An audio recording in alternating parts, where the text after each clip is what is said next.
আমরা ইসলামী ছাত্র আন্দোলন বাংলাদেশ সমর্থিত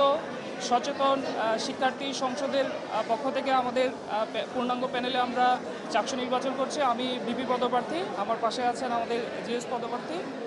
তো আমরা দীর্ঘ ৩৫ বছর পর যে চাকসু নির্বাচন হচ্ছে, এই চাকসু নির্বাচনের এই যে ক্যাম্পাসে উৎসবমুখর যে আমেজ, আমরা চাই এই আমেজ একেবারে শেষ পর্যন্ত যাতে ক্যাম্পাসে বিরাজমান থাকে এবং বিভিন্ন বিশ্ববিদ্যালয়ে যে ইলেকশন ইঞ্জিনিয়ারিংয়ের যে বিষয়গুলো আসছে, যে অভিযোগগুলো আছে, আমরা চাচ্ছি যে চাকসুতে যাতে এই ধরনের কোনো ধরনের অভিযোগ না হয় এবং ফ্রি ফেয়ার একটি ইলেকশন যাতে হয় এবং শিক্ষার্থীদের মতামতের যাতে বিজয় হয়। এবং আমি যদি বিপি পদপ্রার্থী হিসেবে আমি যদি নির্বাচিত হই, শিক্ষার্থীরা যদি আমাকে সুযোগ দেয়, আমি শিক্ষার্থীদেরকে কমিটমেন্ট দিচ্ছি যে আমি প্রতি বছর যাতে এভাবেই আমরা একটা উৎসবমুখর চাকসু হয়, দল মত নির্বিশেষে আমরা সবাই যাতে এই চাকসুতে আমাদের মতামতের প্রতিফলন ঘটাতে পারি, এরকম একটা আবহাওয়া তৈরির জন্য আমি প্রশাসনকে সেভাবে বাধ্য করব।